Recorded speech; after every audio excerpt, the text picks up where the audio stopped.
Assalamualaikum warahmatullahi wabarakatuh. Waalaikumsalam warahmatullahi wabarakatuh. Bagaimana kabarnya? Alhamdulillah. Puasa nggak, Bu? Alhamdulillah. Beneran ya? Ini karena kita puasa pertama ini. Sahur tidak? Alhamdulillah. Semoga puasa kita hari ini berjalan dengan lancar dan tentunya juga mendapatkan kebaikan dari Allah Subhanahu wa taala. Amin ya rabbal alamin. Baik para pemirsa, hari ini kita akan membahas tentang Arkanur Riyadhah. Arkanur Riyadhah ini kalau kita sederhanakan bahwa yang namanya hati, jiwa itu perlu pelatihan, Bu. Perlu tamril qulbi. Ada pelatihan hati. Jadi tidak hanya fisik saja dilatih, tapi juga hati. Nah, bagaimana nanti pelatihannya? Tentunya kita akan mendengar langsung dengan guru kita yang telah hadir di hadapan kita, yaitu Syekh Muhammad Fathur Rahman. Silakan saya pemantik tema kita kali ini. Baik, bismillah. Assalamualaikum warahmatullahi wabarakatuh. Waalaikumsalam warahmatullahi wabarakatuh. Alhamdulillahilladzi ja'ala as-sa'adata fi suhbati su'ada wa afadha min ulumihi wa asrarihi ala qulubil arifina wal awliya. Asyhadu an la ilaha illallah wa asyhadu anna sayyidana Muhammadan abduhu wa rasuluh alladzi la nabiyya ba'dah, amma ba'd. Alhamdulillah, memuji dan bersyukur kehadirat Allah Subhanahu wa taala yang senantiasa memberikan karunia kepada setiap diri kita. Dan alhamdulillah kita sudah memasuki bulan Ramadan. Senang apa enggak? Senang. Kenapa senang? Ada perintah Allah yang membuat sehat dan lahir batin kita. Namanya saum di bulan Ramadan. Bapak Ibu sekalian, kajian kita di pagi hari ini yang berkaitan dengan ilmu tasawuf. Nah, judulnya adalah Arkanur Riyadhah, rukun-rukun atau tiang-tiang. Rukun itu tiang-tiang. Bangunan ini tanpa rukun akan hancur. Riyadhah artinya melatih. Yang dilatih adalah kolbu kita. Ya, bahwa kita setiap insan telah diciptakan oleh Allah sebaik-baik penciptaan dibandingkan dengan makhluk yang lain. Laqad khalaqnal insana fi ahsani taqwim. Sungguh kami telah jadikan insan atau manusia dalam penciptaan yang lebih baik dibandingkan dengan makhluk yang lain.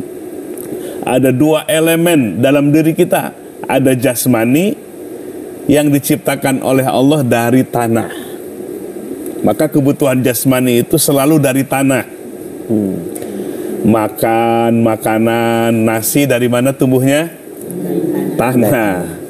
Kemudian juga buah-buahan dari tanah. Karena jasmani kita berasal dari tanah. Nah, yang kedua ada elemen namanya rohani atau kolbu. Sesuatu yang abstrak, yang gak kelihatan wujudnya. Nah, kolbu atau rohani kita ini luar biasa penciptaannya. Bukan dari tanah. Tapi ruh kita, kolbu kita itu ditiupkan langsung oleh Allah. Faida sawaituhu wa nafakhtu fihi mir ruhi. Jadi ruh itu diciptakan oleh Allah, ditiupkan oleh Allah. Bahkan Allah menyebut ruhnya itu ruhku. Yang ditiupkan itu ruhku. Yang dimaksud ruhku, ruh Allah itu adalah bukan bahwa ruh kita bagian dari ruh Allah. Salah itu. Maksudnya adalah ruhku, firman Allah itu, saking Allah memuliakan ruh yang diberikan kepada manusia, seakan-akan ruh itulah ruh Allah. Saking mulianya ruh yang Allah berikan kepada kita. Nah, potensi yang kedua ruh inilah harus mendapatkan pelatihan. Seperti jasmani kita harus berlatih. Makanan harus gizi seimbang. Jangan karbo aja. Ya, sahur karbo. Buka puasa karbo lagi, itu bahaya. Harus gizi seimbang. Dan jasmani kita butuh pelatihan. Ya, ibu-ibu suka apa biasanya olahraganya? senam. Yoga kayaknya, Cek. Apa jumbo? Apa senam apa katanya? Zumba. Oh, Pak. Zumba. Zumba. Ada nggak instrumennya? Apakah bentuk olah jiwanya bagaimana sih? Kalau olah fisik kan bisa main bola, renang gitu, atau ada gitu tipsnya sih? Iya. Ya, ini belum nyapa nih ke kiai kita nih. Oh, iya. Ya, belum, makasih nih Pak Kiai bisa bareng-bareng di sini. Ya, mudah-mudahan nambah-nambah keberkahan ya buat taklim kita di pagi hari ini. Ya, Bapak Ibu sekalian, Arkanur Riyadhah. Sekarang kita akan membahas tentang rukun-rukunnya dari berlatih atau melatih ruhani atau kolbu kita. Nggak banyak-banyak, Bu. Ada 4. Ya, ada 4 poin untuk melatih melakukan riyadhah dari kolbu kita.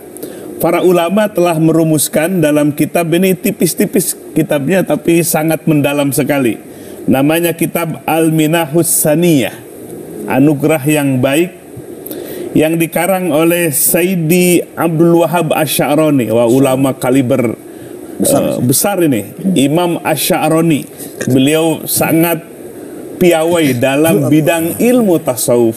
Banyak sekali karangan-karangan beliau. Ini yang tipis ini namanya Al-Minahus Saniyah. Beliau menjelaskan tentang rukun-rukun atau poin-poin dari riyadhah, melatih kolbu kita. Pengin sehatnya kolbu kita, ya, supaya sehat harus melakukan proses riyadhah 4. Beliau menukil dari para ulama sebelumnya. Baitul wilayati qusimat arkanuhu sadatuna fihi minal abdali ma baina sumtin wa i'tizalin daimi wal ju'i wa sahrin nazihil ghali. Baitul wilayati, bangunan kewalian, qusimat arkanuhu, dibagi-bagi rukunnya, tiang-tiangnya. Bangunan wali Allah itu, kewalian itu dibagi-bagi tiang-tiangnya.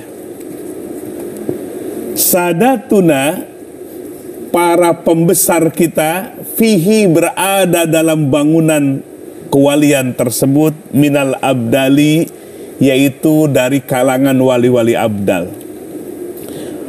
Mana yang disebut dengan rukun bangunan tersebut? Ma baina sumtin. Yang pertama asumtu. Asumtu itu tidak banyak bicara, menahan berbicara kalau tidak bermanfaat.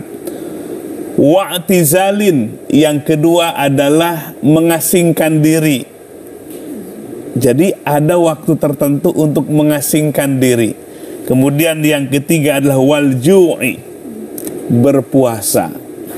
Sudah yang fardu tambah yang sunnah. Maka kesempatan kita di bulan Ramadan ini jangan sia-siakan untuk melatih kolbu kita, melatih rohan kita. Salah satu rukunnya adalah al-ju', perutnya dilaparkan, tidak terus diisi. Ya, coba kalau bukan bulan Ramadan, pagi-pagi apa kira-kira? Namanya sarapan. Apa yang dimakan? Pisang, Bu, ya, pisang goreng ya. Bubur, ada lontong, belum makan nasi, belum dihitung makan. Ya Allah, padahal lontong sudah masuk, bubur sudah masuk. Kemudian nanti ada siang, makan apa?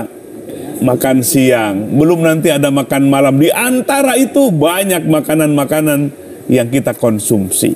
Nah, kalau terus banyak makan, maka rohani kita, kolbu kita akan mati, Bu. Jadi kolbu kita ini harus kita tegakkan. Rukun dari melatih kolbu kita namanya alju. Seringlah kita berpuasa, dari yang fardu sampai yang sunnahnya. Kemudian yang keempat adalah wassahari. Sahari itu artinya begadang, mengurangi tidur, terutama di sepertiga malam. Nah, inilah 4 yang disebut dengan rukun. Rukun itu artinya tiang. Jadi ada 4 tiang supaya rohani kita benar-benar kuat. Maka para wali abdal, ibu-ibu tahu wali abdal? Nah, wali itu ada tingkatannya. Makanya kalimatnya ala inna aulia jama, sesungguhnya wali-wali Allah itu ternyata oleh para ulama dan Nabi pun sudah menyampaikan beberapa level wali Allah. Ada 9 tingkatan wali Allah. Nah, ini pelajaran yang sangat tinggi sekali. Dalam kitab Tanurul Qulub ada, dalam kitab Jami Usul At-Turuq As-Sufiyah ada 9 wali-wali Allah. Nah, salah satu level dari wali Allah itu namanya wali abdal. Tapi yang paling terkenal wali songo. Betul gak Ibu? Betul gak Kiai? Betul Ya, gak? betul. Nah, wali songo seakan-akan wali itu 9. Nah, ini salah pemahamannya. Ya, wali songo itu satu istilah yang memang sangat terkenal, 9 wali. Tapi yang dimaksud adalah mungkin di zaman itu ada 9 wali yang menonjol, yang terkenal. Disebutlah oleh para sejarawan disebut wali songo. Dalam bahasa Jawa songo artinya 9. Padahal yang dimaksud adalah ada 9 tingkatan wali. Salah satunya adalah namanya wali abdal. Nah, wali abdal ini pingin gak jadi wali abdal? Harus memenuhi 4 rukun ini.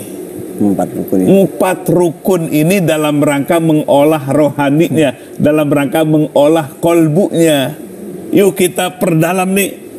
Baik, nanti kita elaborasi satu persatu nih. Menarik ya Bu ya. Ada 4 untuk mengolah jiwa kita, riyadhah kita ini untuk menjadi apa? Menjadi wali abdal. Tapi agak sulit ya Bu ya. Tadi jawabnya agak takut-takut gitu ya Bu ya. Saya ingin ke Pak Guru nih. Pak Juwo Guru, ada 4 yang disampaikan oleh saya tadi itu. Ada asumtu, ada ada i'tizal, mengasingkan, terakhir itu ada as-sahar ya, mengurangi tidur. Kita perhatiin satu-satu nih Bu. Pertama asumtu, ini menarik nih. Asumtu itu artinya qalilus sauti ya, mengurangi mengurangi bicara. Kalau kita kontekstualisasikan dengan saat sekarang ini Pak Guru, ini kebetulan ada ibu-ibu nih yang suka gibah nih. Kira-kira manfaat sumtu diam itu terutama di bulan Ramadan itu penting apa itu Pak aksentuasinya? Karena ada hadis ini mengatakan, saya lupa redaksinya, tapi ini hadis diriwayati oleh Imam Tirmizi, siapa yang diam maka dia najah, akan sukses gitu.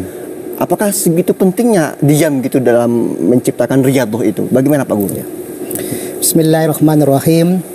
Assalamualaikum warahmatullahi wabarakatuh. Waalaikumsalam warahmatullahi wabarakatuh. Alhamdulillah rabbil alamin, munawwiril absaril arifin binuril ma'rifati wal yaqin. Asyhadu an la ilaha illallah wa syarikalah wa asyhadu anna Muhammadan abduhu wa rasuluh la nabiyya ba'da.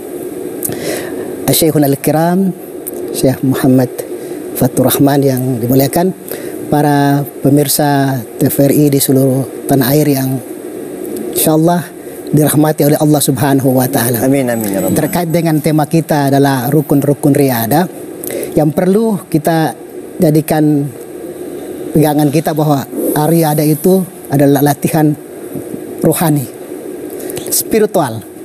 Oleh karena itu, ibadah puasa ini ibadah yang bersifat rohani.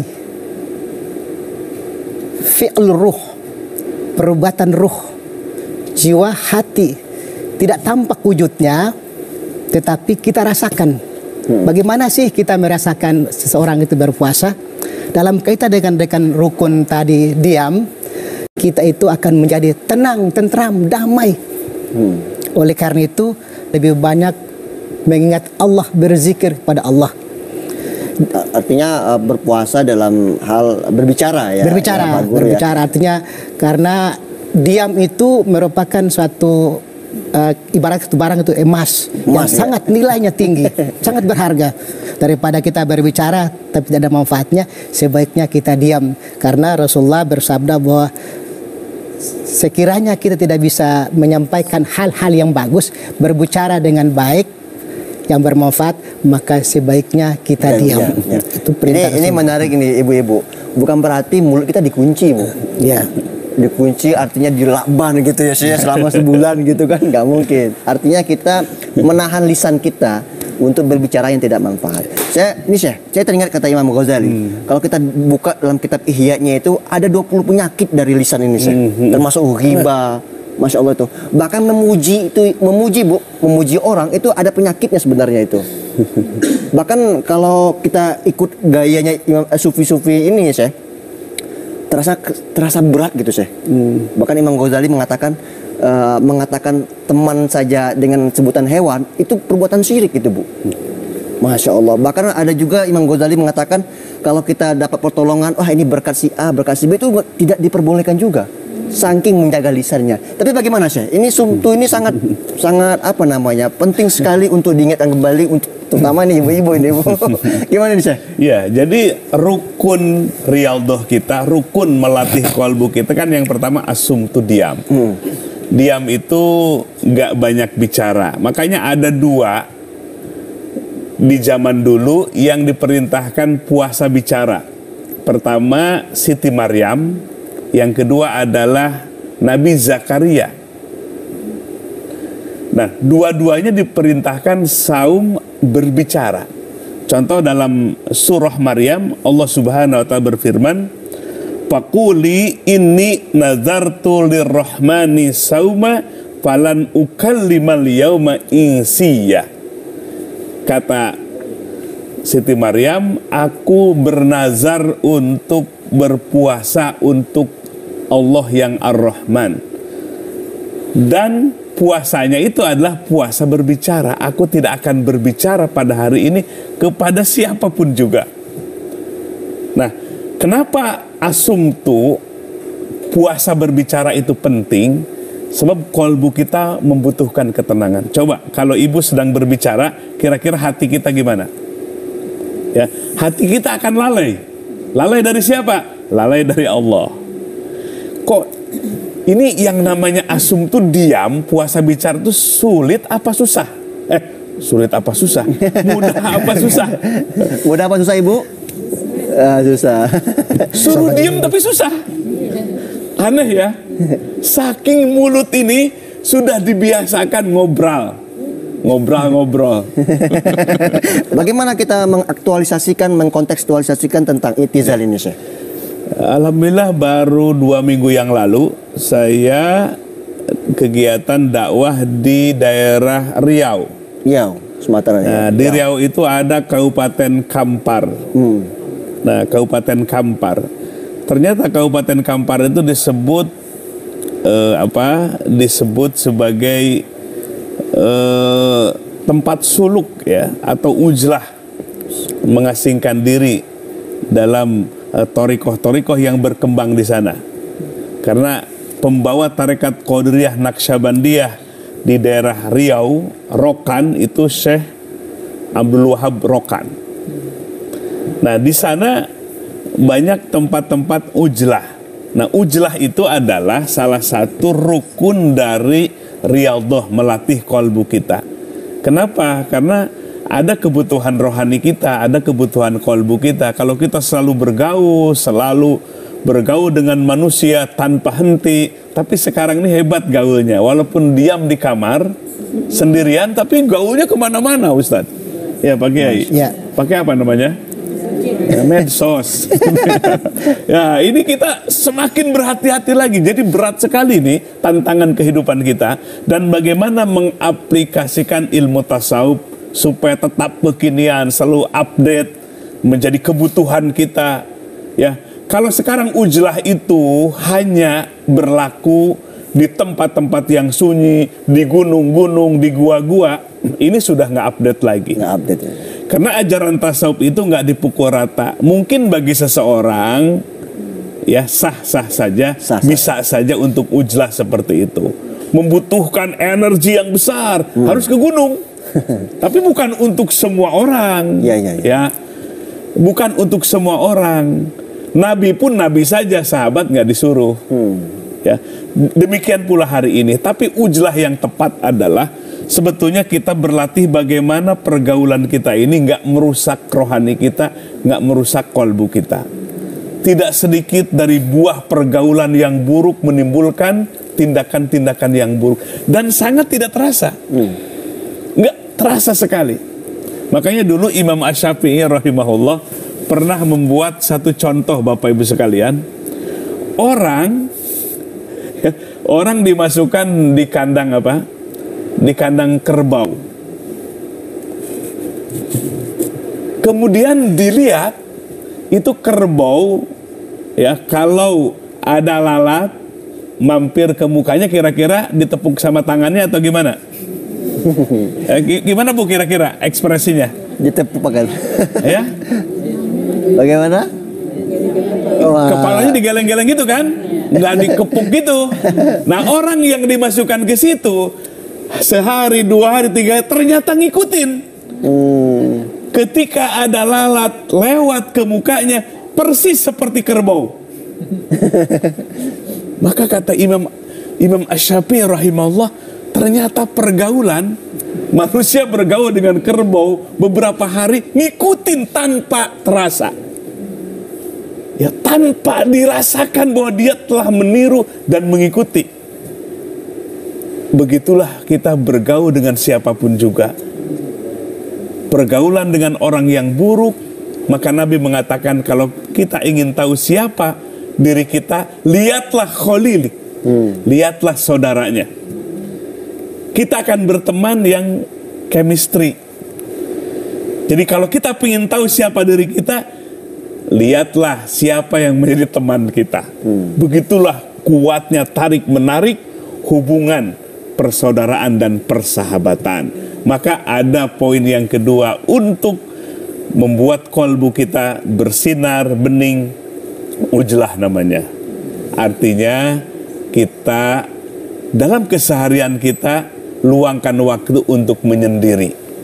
Tapi menyendirinya bukan bersama HP-nya, atau menyendirinya bukan berarti dia ngelamun, tapi menyendirinya produktif. Tafakur ya saya. Tafakur. Maka nih Bapak Ibu sekalian, jangan sampai waktu-waktu kita habis.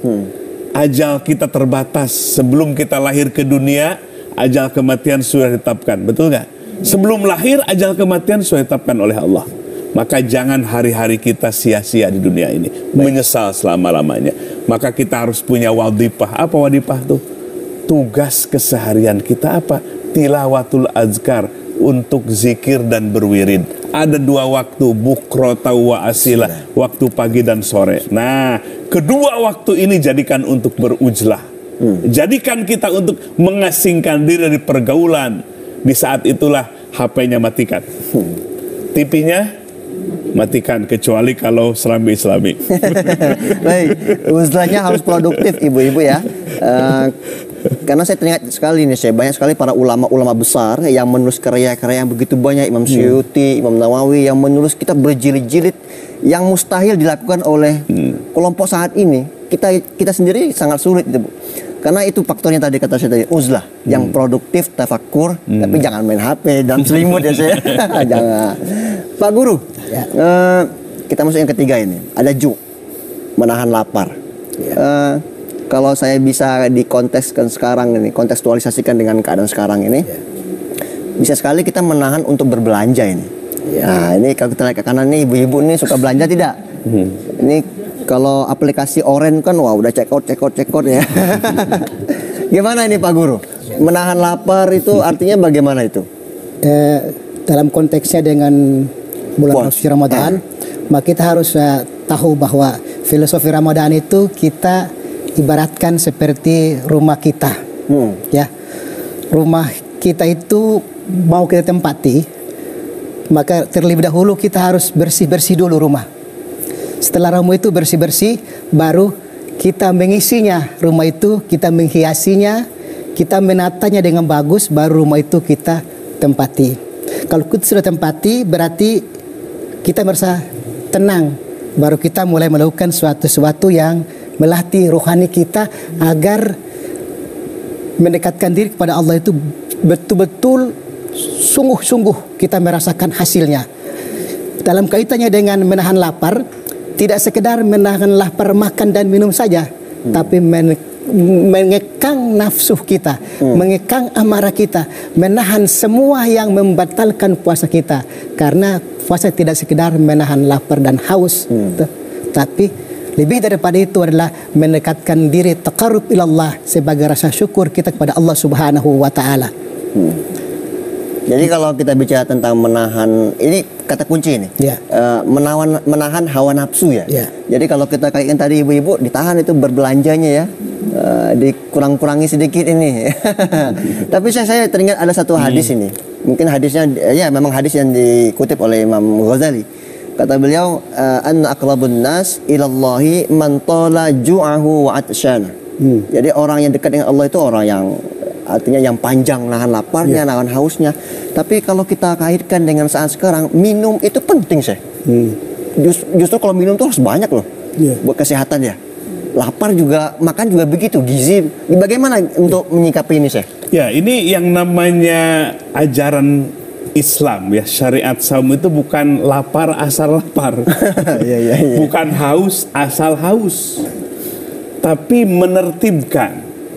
Artinya kita coba berpuasa mulai dari tulu'il fajr, terbit fajar, sampai ghurubus syams, sampai sampai terbenam matahari. Jadi ada rentan waktu. Ternyata ini luar biasa. Jangankan dari aspek rohani, aspek fisik saja sehat. Orang sekarang kayaknya kebanyakan kurang makan atau kebanyakan makan ini. Yang susah naikin berat badan atau nurunin berat badan. Setuju? Ya Allah, ini dunia ini sudah karunia Allah yang begitu besar. Dulu, konteks dulu susah makan itu. Dulu anak-anak kita susah untuk nyari makan. Anak sekarang susah untuk makan. Nah, jadi pengertiannya lapar ini bukan asal lapar, tapi lapar yang teratur, lapar yang disiplin, sehingga menghasilkan kekuatan kolbu atau ruhani. Contoh, menjadi sabar, disiplin. Ini belum waktunya, walaupun makanan banyak, belum waktunya. Jadi ada pelatihan kolbu kita, jiwa kita, rohani kita, sabar, kemudian komitmen. Belum datang maghrib. Jadi kita melatih kolbu kita untuk komitmen, disiplin. Ini sesuatu yang mahal sekali. Bisa jadi silahkan makanan banyak, tapi kalau belum datang waktunya, tidak mau untuk memakan atau minumnya. Kedisiplinan. Kolbu kita perlu disiplin. Nah, itu yang disebut dengan lapar. Nah, kemudian dengan lapar itu sebetulnya adalah bagaimana mengendalikan nafsu kita. Nafsu itu adalah sesuatu yang Allah ciptakan. Allah berfirman, Zuyyina linnas hubus syahwati minan nisa. Allah telah hiasi manusia dengan syahwatnya. Syahwat itu keinginan dari kebutuhan dan keinginan biologis kita. Makan, minuman, ya bersenggama suami dan istri, kemudian harta, kendaraan, itu semua adalah syahwat. Islam bukan membunuh syahwat.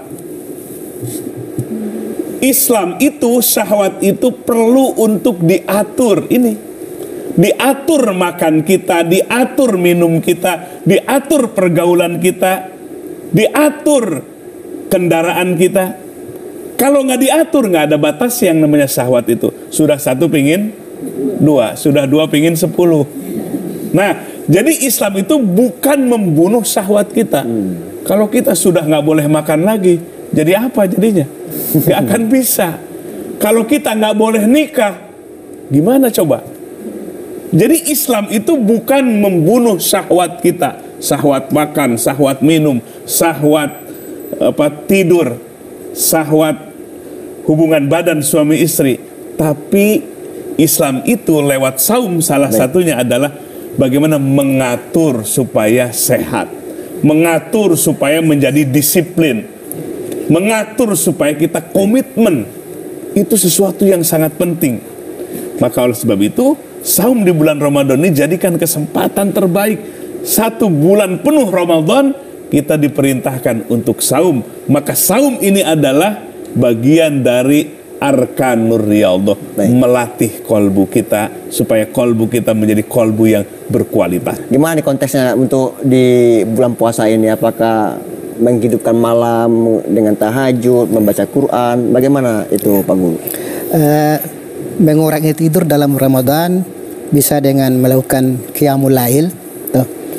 Sebelum masuk pada waktu-waktu terakhir sepertiga malam itu qiyamul lail yang bersifatnya umum, bisa tahajud, bisa apa aja. Tetapi lebih daripada itu ada ibadah khusus, sunnah salat khusus di bulan Ramadan, itu salat sunat tarawih. Setiap datang bulan Ramadan itu hadir pula tarawih. Dan pergi Ramadan pergi pula tarawih. Artinya bahwa ini ibadah satu riadah yang khusus di bulan Ramadan yang menyatu dengan Ramadan, satu paket dengan Ramadan. Ramadan pergi, tarawih ikut pergi. Tetapi kalau Ramadan pergi masih bisa tahajud, bisa solat qiyamul lail yang lain. Oleh karena itu solat ini yang satu paket ini ibarat kalau puasa itu fi'lur ruh, maka yang tidak kelihatan tampak, maka solat tarawih ini ibarat puasa itu jasad yang bisa kita lakukan, merasakan bisa. Tapi kalau tarawih itu perubatan yang kelihatan yang memang bisa kita lakukan dan itu mengikat dengan bulan suci Ramadan. Oleh karena itu ibadah-ibadah khusus seperti ini kita harus sungguh-sungguh maksimalkan karena setiap yang kita sungguh-sungguh pasti membuahkan hasil yang baik sebagaimana ayat yang kita tadi, wallazina jahadu fina nahdiyannakum subulana. Barang siapa yang sungguh-sungguh mencari keridhaan Allah maka diberikan jalan baginya. Banyak jalannya, terbuka semuanya. Di bulan puasa itu dia mendapatkan rahmat Allah, maghfirah Allah, mendapatkan berbagai kebajikan yang kita tidak bisa hitung di bulan suci Ramadan itu. Oleh karena itu, mari kita benar-benar sungguh-sungguh artinya kita tidak sekedar riadah saja, tapi kita mujahadah. Mujahadah dengan asbab itu, maka Allah memberikan balasan yang baik kepada kita. Dan kuncinya adalah kita mengosongkan semua yang lain, kita fokus untuk ibadah kepada Allah Subhanahu wa taala. Ini menyangkut dengan kalbu kita tadi. Baik, Syekh, kalau kita elaborasi kembali tentang mengurangi tidur nih. Artinya sama tidak seperti makan itu, mentertibkan atau bagaimana? Jadi kolbu kita ini kalau banyak tidur jadi tidur. Beda dengan kolbunya Nabi. Nabi itu walaupun mata kepalanya tidur, tapi hatinya tidak pernah tidur. Wah, luar biasa nih, khususiat bagi Nabi. Nabi memiliki keistimewaan, matanya boleh tidur, tapi hatinya tidak pernah tidur. Ibu pernah bisa gitu nggak? Ya kalau matanya tidur, ya hatinya tidur, nggak inget apa-apa. Tapi Nabi itu seperti itu. Nah, bagi kita sebagai umatnya yang tidak bisa seperti itu, kalau kita matanya tidur, ya hatinya otomatis tidur. Maka oleh sebab itu jangan banyak tidur. Nah, khusus di bulan Ramadan tadi kata Pak Kiai, kita ada tahajud, ada sholat tarawih. Nah, kita manfaatkan dengan sebaik-baiknya, terutama di sepertiga malam. Kalau dulu Nabi tarawihnya itu mendekat ke ke waktu sahur. Ya, kadang-kadang hari ini kan pingin tarawihnya 20 rakaat banyak, tapi cepat amat. 5 menit selesai.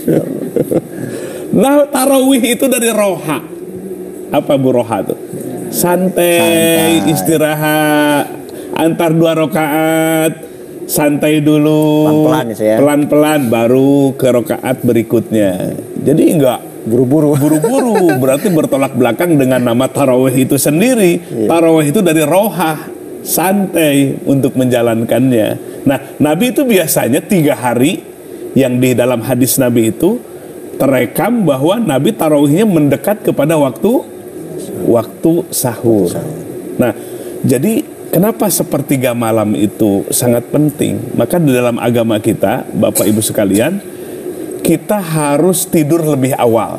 Nah ini, maka dimakruhkan oleh para fuqaha kalau kita bicara bicara walaupun mubah boleh bicara itu, kontennya baik mubah boleh-boleh saja. Tapi kalau sampai tidur kita kemalaman itu jadi hukumnya makruh. Apalagi kalau kontennya yang tidak boleh, yang boleh saja, yang mubah saja itu makruh. Nah, maka tidur itu lebih baik lebih awal. Nah ini baik menurut kesehatan untuk jasmani kita juga. Sebab butuh jasmani kita istirahat. Dan istirahat terbaik adalah tidur di malam hari. Kalau kita bisa tidur lebih awal supaya bisa bangun lebih awal. Tapi jangan sampai tidur lebih awal, tidurnya pun lebih akhir. Wah, itu namanya kata santri Abu Naum itu, suka tidur. Baik. Ya, jadi supaya kita bisa bangun lebih awal. Maka sampai Allah Subhanahu wa taala berfirman dalam hadis kursi, yanzilu rabbuna ila sama'i dunya. Di sepertiga malam itu Allah sampai turun ke langit bumi untuk mendekat kepada hamba-hambanya. Siapa yang meminta, aku akan beri. Siapa yang berdoa, aku akan ijabah. Bahkan Nabi Shallallahu Alaihi Wasallam periode awal ketika beliau mendapatkan wahyu di Gua Hiro, perintah awalnya adalah kumil lail, supaya bangun di sepertiga malam, membangun hubungan komunikasi kita dengan Allah Subhanahu wa Ta'ala. Baik, kalau saya simpulkan dari 4 arkan ini, pondasi atau tiang ini, kalau kita tadi yang mendengarkan dari penjelasan 2 guru kita tadi itu ya terasa sulit ya saya. Justru orang-orang yang mengira malah lapar, ngurangin tidur itu berat, ternyata tidak. Tergantung pemikiran dan wawasan kita. Nah sekarang kita sudah terbuka. Kata saya tadi kalau mau jadi wali abdal, silakan kerjakan 4 ini mumpung di bulan suci Ramadan ya saya. Mumpung di bulan suci Ramadan. Baik, di sini ada beberapa pertanyaan nih saya. Ibu-ibu udah mulai siap nih. Siapa dulu yang mau bertanya? Silakan. Baik, Assalamualaikum warahmatullahi wabarakatuh. Waalaikumsalam warahmatullahi wabarakatuh. Perkenalkan, saya Endah Nina Kurniasi, Ketua Bidang PRK Perempuan, Remaja dan Keluarga Majelis Ulama Indonesia Jakarta Selatan. Izin pertama bertanya, Syekh? Ya, silakan Bu. Alhamdulillah, menarik sekali pembahasan kita pada hari ini yang berjudul Arkanur Riyadhah. Tadi saya mengatakan bahwa sebagaimana jasmani, rohani juga perlu dilatih. Salah satunya adalah riyadhah qalbi ya.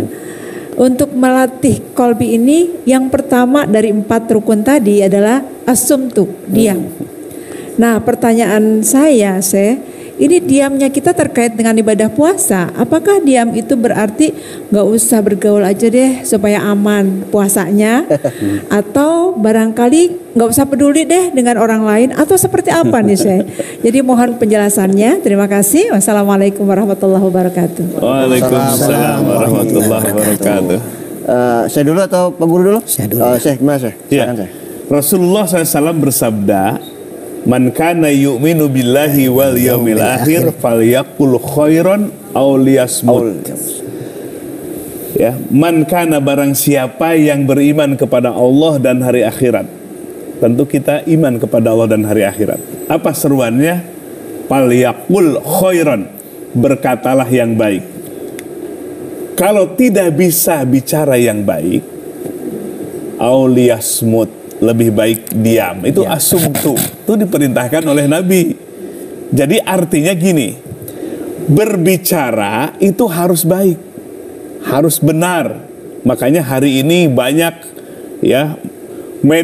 informasi kita banjir, maka membutuhkan filter, harus disaring. Maka oleh sebab itu berbicara itu harus khairan, yang baik, bermanfaat, benar, itu memberikan maslahat. Kalau tidak bisa dengan kriteria seperti itu, liyasmut, lebih baik diam. Coba kalau bicara ternyata bicaranya itu hoax, berbicara benar tapi tidak tepat, tidak memberikan maslahat, menjadi bencana. Tapi kalau diam, jadi tenang, gak gaduh. Maka oleh sebab itu makna asumtu. Maka oleh sebab itu perlu kita melatih. Maka di 2 waktu, bukrota wa asila, waktu pagi dan waktu sore, manfaatkan kita berzikir kepada Allah. Sudah punya belum konten wiridnya? Nah ini yang pertama. Aduh ya Allah, gimana? Jangan sampai, ya maaf apa tuh? Drakor apa namanya? Oh, nonton Syekh. Jangan drakor lagi gitu. Coba kita susun waktu kita kan 24 jam. Waktu pagi dan sore itu salah satu tilawatul azkar untuk wirid. Pertama baca Quran. Ini wirid yang utama. Jangan sampai hari-hari kita nihil dari membaca Al-Quran. Baik. Barang siapa yang baca Al-Quran, ya'ti yaumal qiyamah syafi'an. Nanti di hari akhirat Quran itu mensyafaati kita, menolong kita di saat kita gelisah, di saat kita butuh bantuan, di saat amal kita sedikit, datang Quran mensyafaati kita. Senang apa enggak? Yuk targetkan 1 juz siap? 1 juz siap? Ayo kita komitmen Siap. semua. Baik Syekh. Ada lagi yang mau bertanya? Silakan. Silakan Ibu. Assalamualaikum warahmatullahi wabarakatuh. Waalaikumsalam warahmatullahi wabarakatuh. Nama Haja Atia Muhayyad. Saya ingin bertanya Syekh. Ya, silakan Bu. Jadi Masya Allah Syekh menjelaskan dengan begitu jelas tentang arkanur riyadhah yang 4 itu. Pertama as-sumtu, yang kedua al-i'tizal, yang ketiga al-ju', yang keempat itu asar. Yang ingin saya tanyakan yang kedua, yaitu al-i'tizal atau uzlah. Mengasingkan. Jadi kalau kami ini mau uzlah, apakah kemauan sendiri ataukah harus melalui guru spiritual atau mursyid? Hanya ini pertanyaan saya. Wassalamualaikum warahmatullahi wabarakatuh. Waalaikumsalam warahmatullahi wabarakatuh. Pak Guru, perlu tidak pembimbing ketika uzlah? Perlu pembimbing. Setiap ibadah itu pun harus ada pembimbingnya. Ada mursyid yang menuntunnya agar kita tidak tersesat dalam melaksanakan ibadah itu. Apalagi terkait dengan uzlah, mengasingkan diri. Mengasingkan diri dalam arti menyendiri, nyepi dari keramaian untuk fokus ibadah kepada Allah Subhanahu wa taala. Di malam hari ibu bangun, ibu sholat qiyamul lail. Tidak ada yang tahu. Jangan sampai sebelum sholat itu, bentar saya mau sholat nih ya. Nah itu sudah tidak mengasingkan diri. Banyak yang tahu. Lebih daripada itu dalam ibadah kita kepada Allah Subhanahu wa taala, baik ibadah yang fardu seperti salat 5 waktu, itu pun kita menjaga hati ini agar kosong semuanya. Dia mengasingkan semua diri, hati, kalbu ini daripada hal-hal yang bisa merusak kalbu kita. Karena dalam kaitan dengan puasa dan kita bahas ini temanya tasawuf, ya kaitan dengan tasawuf, maka perlu wukuful kalbi. Kalbi itu harus tenang. Coba ibu bayangkan orang waktu wukuf di padang Arafah itu bagaimana mereka fokus. Mereka hanya yang berdoa, berzikir dan amalia-amalia lain yang bisa melakukan. Selain daripada itu mereka tinggalkan. Mereka fokus menghadap Allah Subhanahu wa taala. Dengan demikian maka mereka bisa menikmati ibadah itu sendiri, merasakan bagaimana nikmatnya sholat, nikmatnya puasa, nikmatnya berhaji, nikmatnya bersedekah. Semua itu karena memang dia tidak perlu banyak yang tahu, karena ibadah itu sifatnya privasi hamba dengan Tuhan. Maka dia harus betul-betul sungguh-sungguh dan dia harus menyepi seharusnya. Jangan sampai kita pamer karena ibadah kita pamer, wah saya ini ahli ibadah. Ya. Kita mau dengar dulu, ada pertanyaan dari VT kita ini Bu, video TV kita. Silakan ditampilkan. Assalamualaikum warahmatullahi wabarakatuh. Nama saya Rian dari Semarang. Izin bertanya Syekh, jika ada seseorang yang melakukan uzlah atau menyendiri ke tempat gunung atau tempat terpencil, namun pendorongnya adalah makhluk, apakah hal ini dibenarkan oleh agama? Terima kasih. Baik, ini pertanyaan bersama yang tadi ya, beda konteks aja. Gimana itu Syekh? Ya baik, poin yang kedua adalah uzlah. Uzlah itu perlu kita mengasingkan diri, menarik dari pergaulan. Menarik dari pergaulan. Kalau kita terus bergaul, bisa dua hal, kita yang terpengaruh atau mereka yang terpengaruh buruk oleh kita. Nah maka kita butuh uzlah. Nah uzlah ini artinya bagaimana kita menarik pergaulan supaya kita mengkhususkan, menyibukkan kita untuk ibadah kepada Allah, berzikir kepada Allah Subhanahu wa taala. Makanya kalau punya mursyid, nah mursyid nanti tidak akan memukul rata kepada semua murid-muridnya. Seperti Nabi kepada sahabatnya nggak dipukul rata. Tetapi contoh misalnya kepada Sayyidina Ali memberikan ilmu tertentu. Termasuk juga pada sahabat-sahabat yang lain. Jadi ada pelajaran yang bersifat umum, ada pelajaran yang bersifat khusus, orang ke orang, sahabat dengan sahabat yang lain. Itulah Nabi sebagai mursyid daripada para mursyid. Nah, kalau kita punya mursyid, uzlah itu akan sangat efektif karena seorang mursyid tidak akan memukul rata. Ya. nanti akan dilihat, wah ini kebanyakan banyak bicara dan bergaulnya. Nah, disuruh ujlah untuk 3 hari misalnya, ya di kamar untuk berujlah, tetap menjaga sholatnya dengan sebaik-baiknya, bahkan sholat fardu pun dijaga sepanjang ujlah. Itu adalah ujlah berdasarkan mursyid. Nah, maka ujlah ini sangat penting karena yang namanya makhluk itu bisa menghambat ibadah. Kata Imam Al-Ghazali dalam kitab Minhajul Abidin, termasuk yang akan menghalangi ibadah itu adalah al-khalqu makhluk. Teman, sahabat, istri, suami, anak. Maka kita perlu ujlah. Termasuk kadang kita sulit untuk ikhlas. Pinginnya ria aja, pamer aja, betul nggak? Pinginnya pamer aja. Kita punya amal dikit, pinginnya orang tuh tahu aja. Suka gitu nggak? Suka gitu nggak? Nah, ujlah ini adalah terapi yang efektif. Biar orang tahu, orang lain nggak tahu. Cukuplah Allah. Hasbunallah wa ni'mal wakil, ni'mal maula wa ni'man nasir. Maka Syekh Ibnu Athaillah As-Sakandari mengajarkan, idpin wujudaka fi ardil khumul. Pendamlah wujudmu dalam tanah yang dalam. Artinya apa? Ibadah jangan pingin dilihat oleh orang lain, walaupun orang lain melihat, walaupun orang lain dengar, tapi hati jangan sampai pingin dilihat, pingin didengar. Walaupun orang lain lihat kita, maka semua ibadah bisa nggak disembunyikan? Kan nggak bisa. Sholat berjamaah ke masjid, ya orang kan lihat. Ya, adan kita harus di hati, ya nggak kedengeran nanti. Walaupun orang lain tahu, walaupun orang lain lihat dan dengar, tapi hatimu jaga, pendamlah dirimu di dalam bumi yang dalam. Jangan sampai dalam kolbu kita terbertik pingin dilihat, pingin didengar, pingin tahu orang lain bahwa kita sedang ibadah. Cukuplah Allah. Baik, kalau saya paham ini, saya menawarkan khairul umuri awsatuha. Jadi kalau kita hidup sosial penting saya. Hidup sosial penting, itu fitrah. Kita bersosial, tetapi juga penting untuk fokus beribadah kepada Allah Subhanahu wa taala. Ada yang mau bertanya lagi, ibu-ibu? Silakan. Assalamualaikum warahmatullahi wabarakatuh. Waalaikumsalam warahmatullahi wabarakatuh. Perkenalkan, nama saya Hildawati Ghazali. Ingin bertanya, Syekh. Ya, silakan, Bu. Apakah rukun riyadhah itu berlaku terus-menerus? Misalnya diam terus-menerus, kemudian puasa terus-menerus, atau bagaimana? Mungkin itu aja. Bila taufiq walhidayah. Wassalamualaikum warahmatullahi wabarakatuh. Waalaikumsalam warahmatullahi wabarakatuh.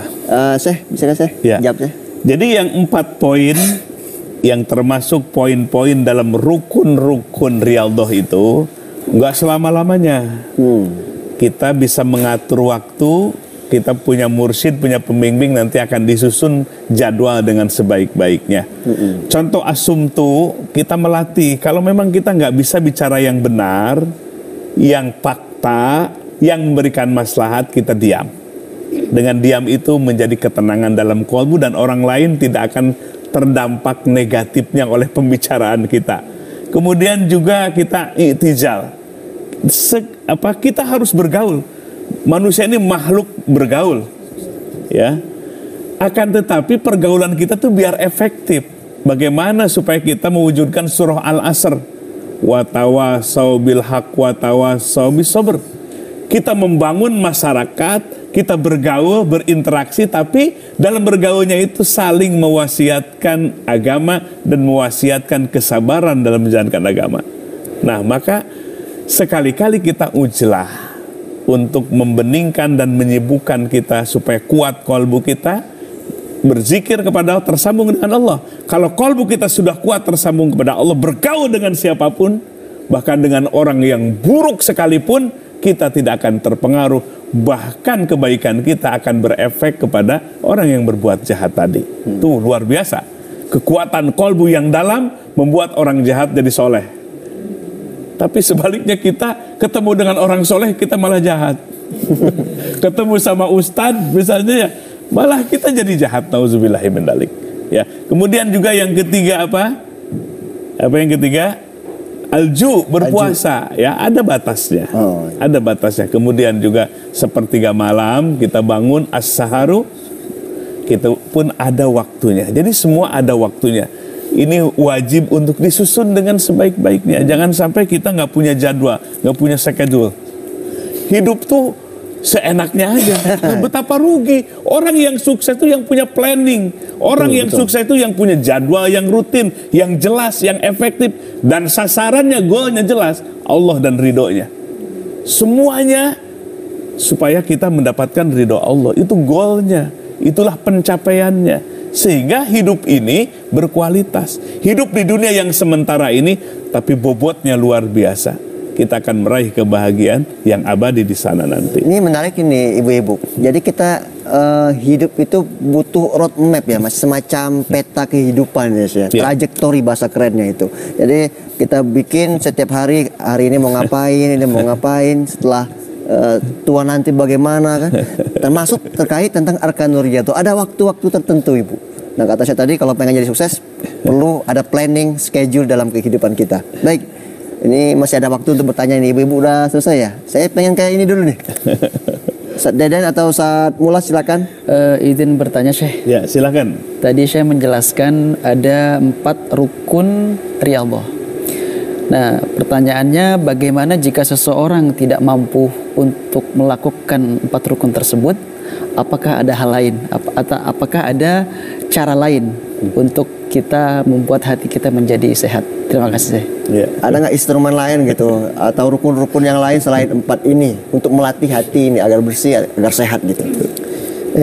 Saya kira bahwa rukun riyadhah ini suatu paket yang memang harus kita jalanin, terutama bulan puasa ini ya.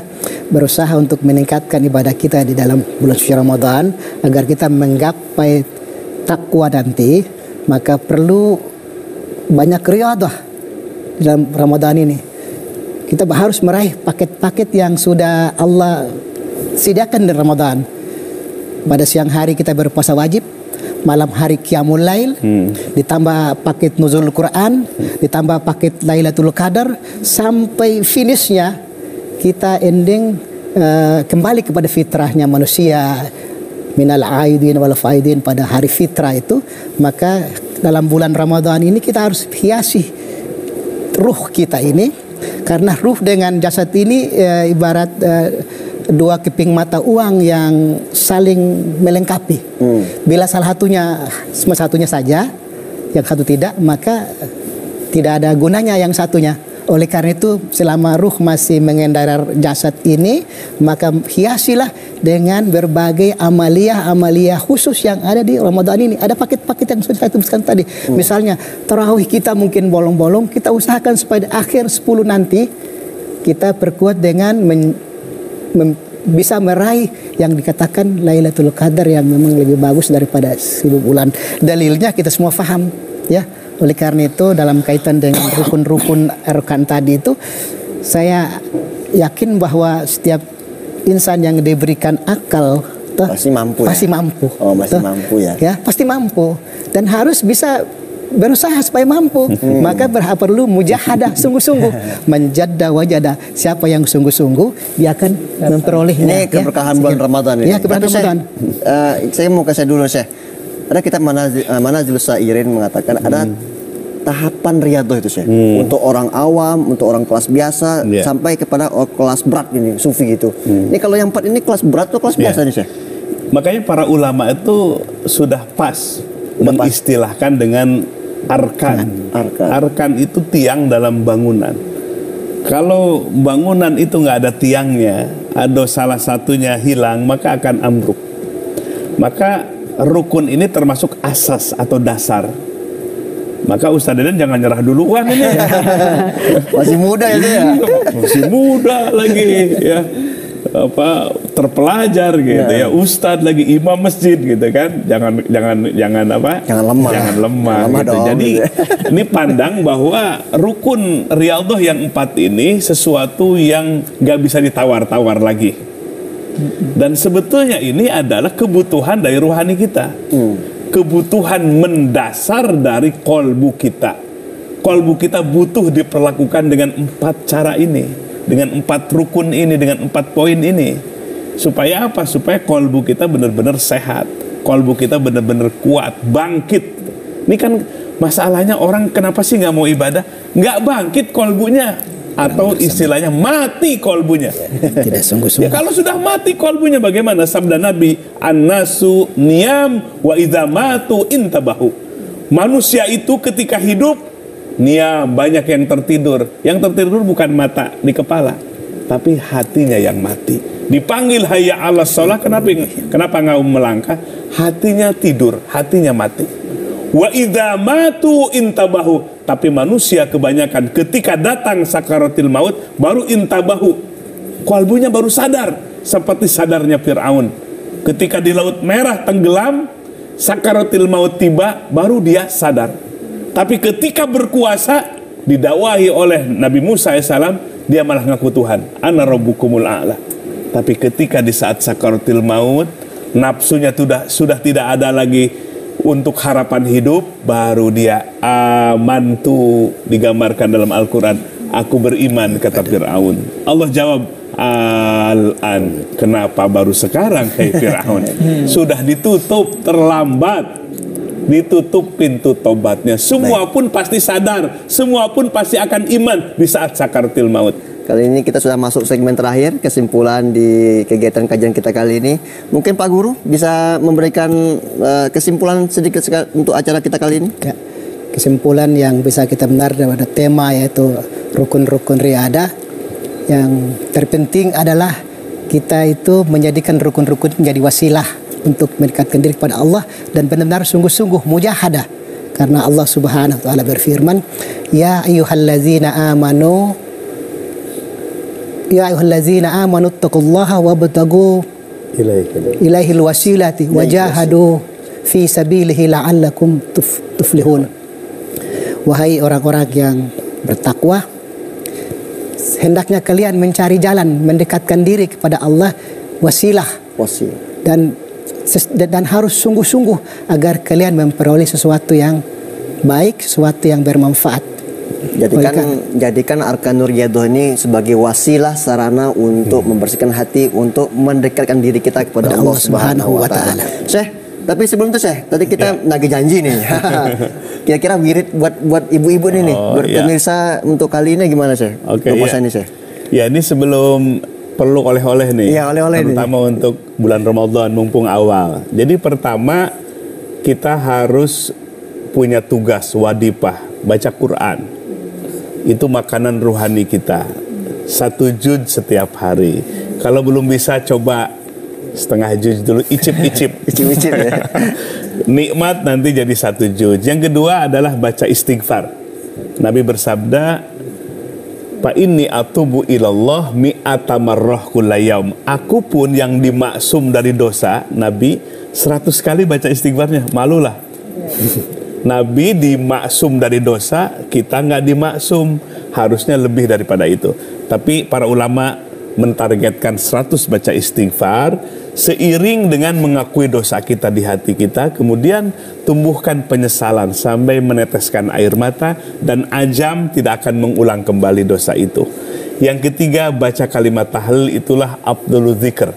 Seutama-utamanya zikir adalah la ilaha illallah. Minimal 300 setiap hari. Yang keempat, baca sholawat minimal 100 kali.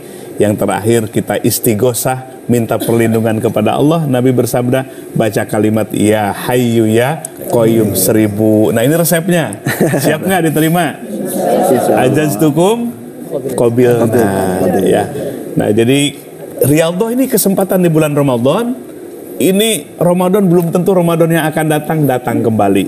Belum tentu kita mendapatkan kesempatan. Maka praktekan yang 4 tadi. Yang pertama apa? Asumtu. Udah jangan banyak bicara. Yang kedua adalah ujlah, kita bergaul dengan Allah. Yang ketiga adalah alju, kita berpuasa dengan sebaik-baiknya. Yang keempat adalah bangun di sepertiga malam. Insya Allah kalbu kita akan selalu hidup dan kalbu kita akan selalu tersambung dengan Allah Subhanahu wa taala. Amin ya rabbal alamin. Dari pelajaran kali ini bahwa arkanur riyadhah itu memiliki potensi penting untuk menyehatkan hati kita, karena mendekatkan diri kepada Allah membutuhkan hati yang bersih. Terima kasih Syekh. Terima kasih Pak Guru. Sering-sering kesini Pak Guru ya. Insyaallah.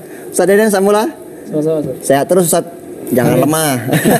Ibu-ibu, terima kasih Ibu ya dari jamaah PRK MUI Jakarta Selatan. Terima kasih ibu-ibu ya. Tentu juga para pemirsa yang ada di rumah, jangan lupa tonton terus Serambi Islami spesial Ramadan setiap hari Senin sampai hari Minggu jam 4.30 hanya di TVRI. Mohon maaf bila ada kata-kata yang salah. Semoga puasa kita hari ini diterima oleh Allah Subhanahu wa taala. Amin ya rabbal alamin. Wallahu yuwaffiquna fi ma yuhibbu wa yarda. Assalamualaikum warahmatullahi wabarakatuh. Waalaikumsalam warahmatullahi wabarakatuh. Silakan saya. Pemirsa TVRI yang dirahmati Allah Subhanahu wa taala, Bapak Ibu sekalian yang hadir studio, mari pejamkan kedua mata kita, latih untuk membangkitkan makom ihsan dalam kolbu kita, di mana ihsan adalah kita dalam beribadah kepada Allah seakan-akan kita melihat Allah, saking penuhnya keyakinan dan penyaksian kita kepada Allah Subhanahu wa taala, atau minimal kolbu yang selalu merasa ditatap oleh Allah.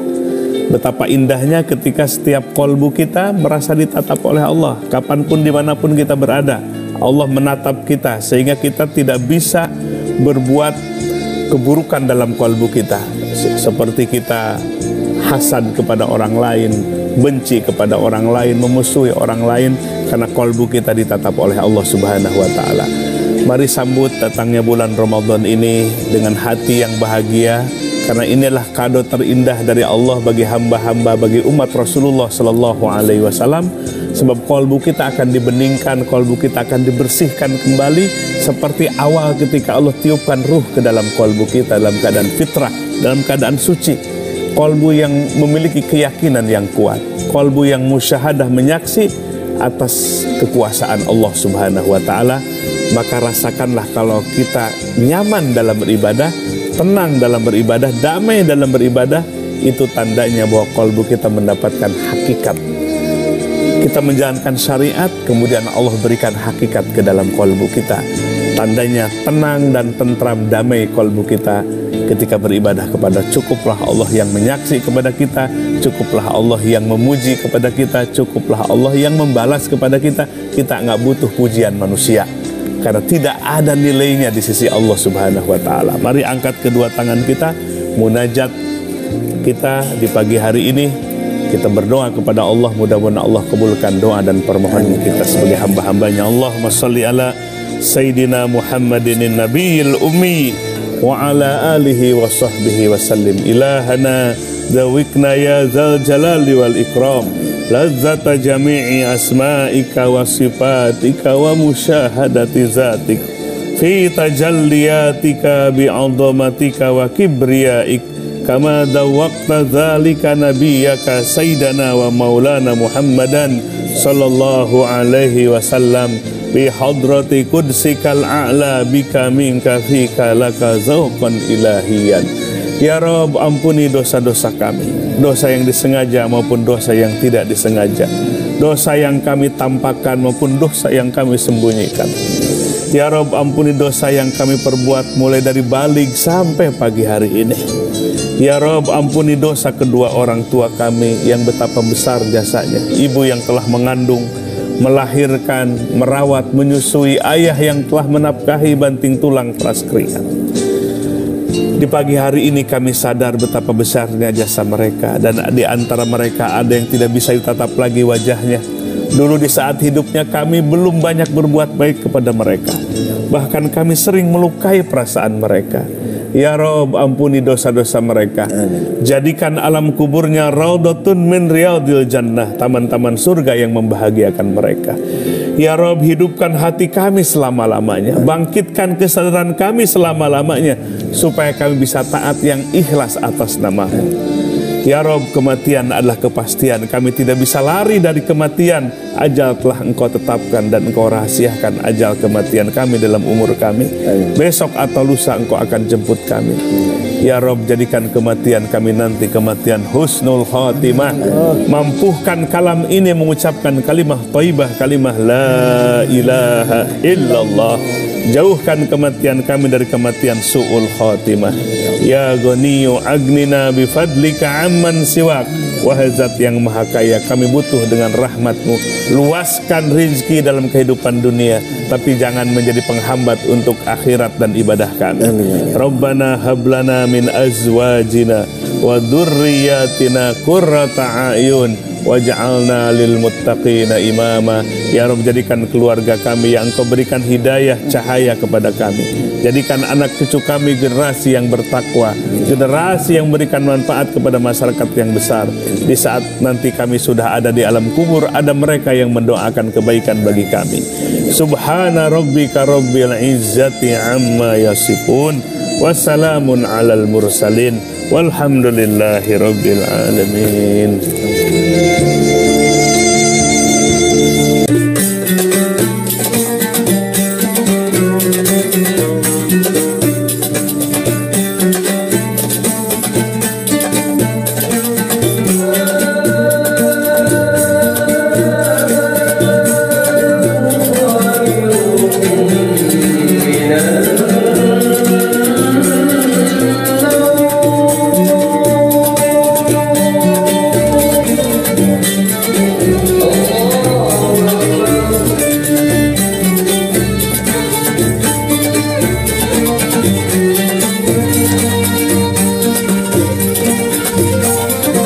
Serambi Islami.